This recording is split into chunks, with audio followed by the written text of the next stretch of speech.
Hello, everyone. So, it's been a roller coaster ride. I wish I could find a better word. The last few weeks, uh, the energies keep changing, and sometimes it's so intense that you, for a person who is extremely ADHD or perhaps neurodivergent, like it can be so overwhelming that you feel somewhat paralyzed at times, and yeah, so it's like you are a child stuck in a grown man's body. And that reminded me that, you know on one hand, I am really fascinated by spirituality. um, there are moments where you feel connected to God, you feel his presence. uh, but then there are moments where suddenly I, like, because of the condition, I believe the artist in me suddenly gets aroused. And I'm like, I try to retaliate or rebel, against my own self. And for me, that takes the form of various things like parents, society, you know uh, some teacher, or maybe God can appear in your mind, that what is happening, that existential crisis start coming in. And for a religious person, that will seem like blasphemy, because they will not see things from a higher perspective or even question anything. But an artist is somebody who sees who will see things uh, clearly, without judgment. Somewhere you have to uh, let go of your beliefs. You have to doubt from time to time. And it may appear really strange, because somewhere you have this belief of being subservient and nothing, which is absolutely fine. But then a part of me wonders that, you know how can one how does one express themselves by completely being nothing? It's a very interesting question. I'm not reaching a conclusion. Everybody has their own uh, journey. But I feel that, y- like, there's a difference between trying to be nothing and actually being nothing. So when you're, let's say, on the path of nothingness, you you trying to be nothing is also your ego. Just like when you're trying to be humble, you are basically acting. It's not true humility, uh, right? It is your ego. Somewhere it's trying to pretend to be nice, you know uh, and you get a feedback about your spiritual evolution, where you stand, if you're truly humble, when things are not going your way, right? You get, internally you react, even though you may not be saying anything to anybody. You may appear very passive, but uh, that's something that one realizes, that uh, can you be an artist without an ego? Now, I don't think so. Why? Because, first of all, every person has a creative side. Just like we have a logical brain, we have this, uh, intuitive, creative brain. There's a masculine and there is a feminine aspect, yin and yang. So most people don't even know that, or they don't acknowledge it, because there is this imbalance in our energies. We are unable to, I think, uh, live to our true potential, um, and very few people are meant to probably move in that direction, because we are wired differently. Now that different wiring is called neurodivergence in this era. Like back then, like maybe 25 years ago at least, it was probably somebody who was a weird person, or uh, who was considered a geek, or they were also the artist archetype, you know uh, people you see in circus, or maybe if they are too much on the other side of the spectrum, they would be seen thrown in asylums, abandoned by their own parents, because they couldn't handle the children, or whatever. There was probably the law in the 1940s, God knows. And how things have changed now. Now things are, now it's becoming acceptable that every person, like who's even slightly neurodivergent, is considering the fact that they could be autistic, although it was considered to be abnormal back then. Something we did not want to associate with, not even the person, because we were conditioned like that, just like people are homophobic or whatever. So now how time is passing by now, after 20 years you can see the pattern that people will volunteer to be neurodivergent. They would want to be, they will say, oh, I they will say, I am this, although they might not even be that. For example, somebody changing their gender, claiming that they have some issue, they are transgender, whatever, although they might not need it.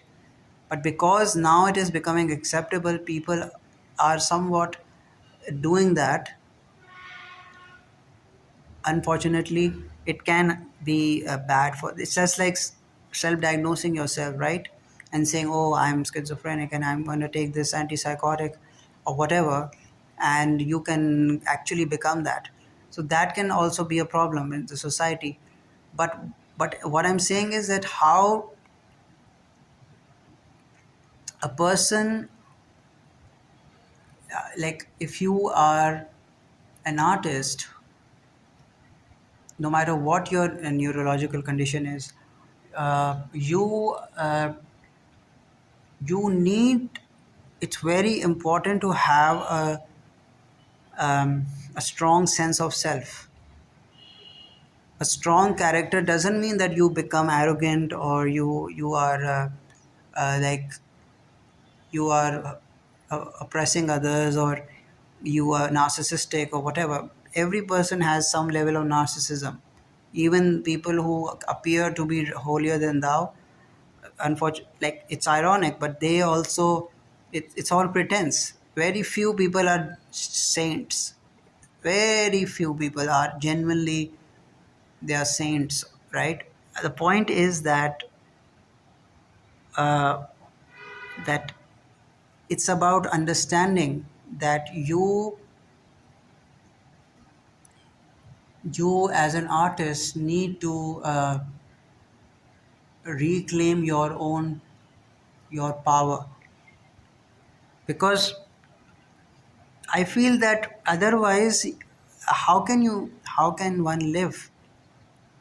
Like, it just doesn't make any sense, right? If you are, yes, you have to be kind and, be of service to others, but if a person is not able to express themselves, this, and they, just like if your body is not functional, if you're not healthy, can you do anything?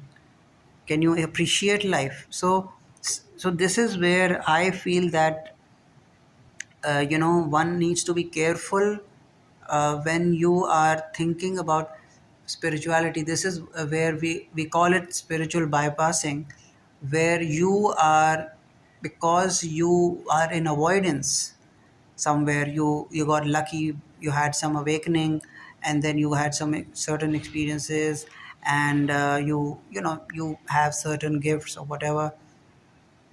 But after some time, you realize that, oh, okay, uh, what if I'm not addressing those things? Like, whatever uh, I am not actually, uh,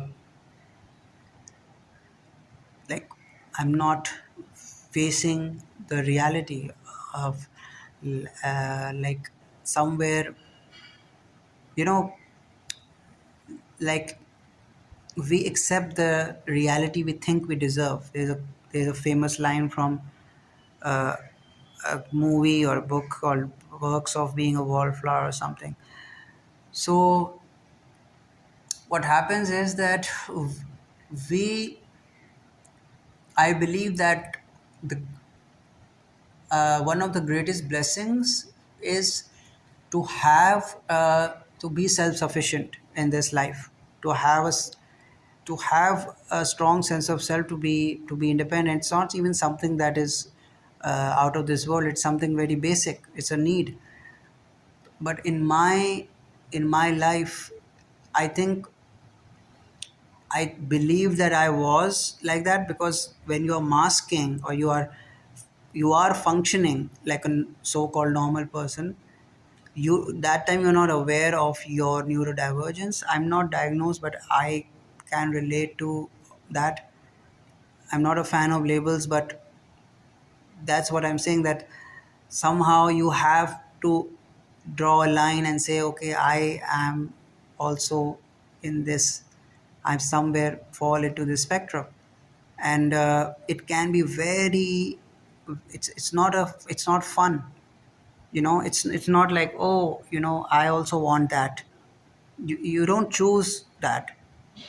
You are either are born neurodivergent, or you're not. This is what I believe. Like, you can have certain symptoms that may mimic that, but it can be reversed because of the right medicine or all that. But what I'm saying is that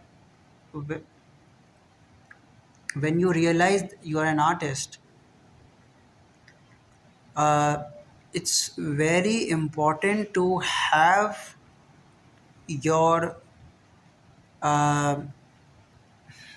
it's important to have your own space where you can express your opinion in any way, like through whatever art form, through dance or writing or painting, or uh, somebody could do yoga, and somebody is doing uh, somebody might be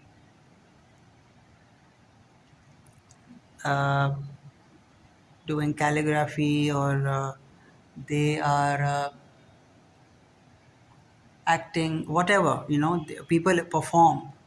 They are expressing their truth. That is what art is to be. And this is what yourself or Allah or God is doing. He is, or that is expressing itself as I am. And this is a very interesting,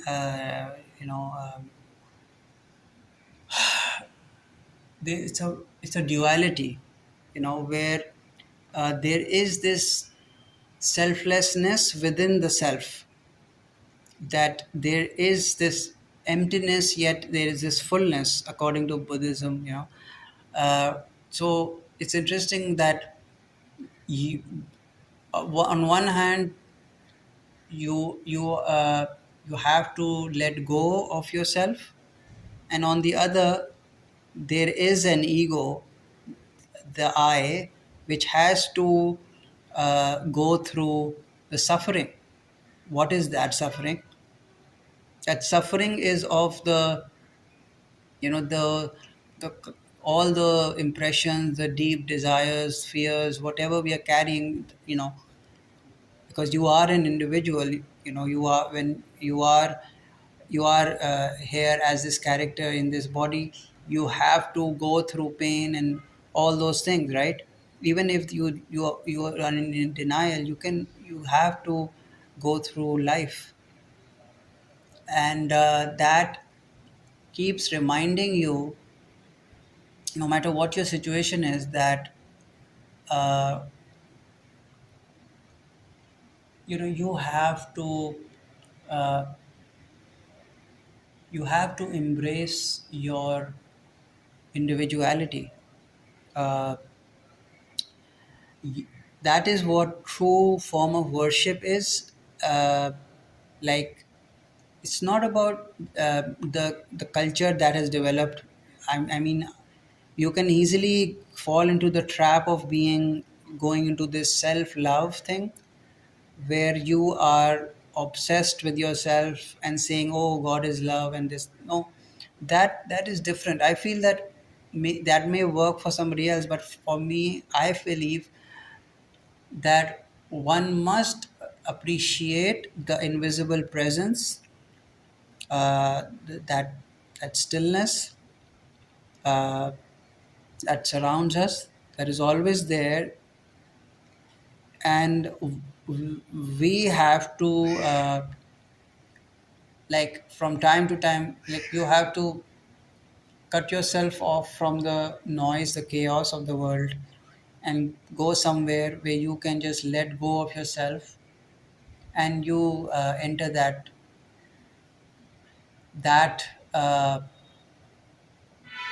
higher self.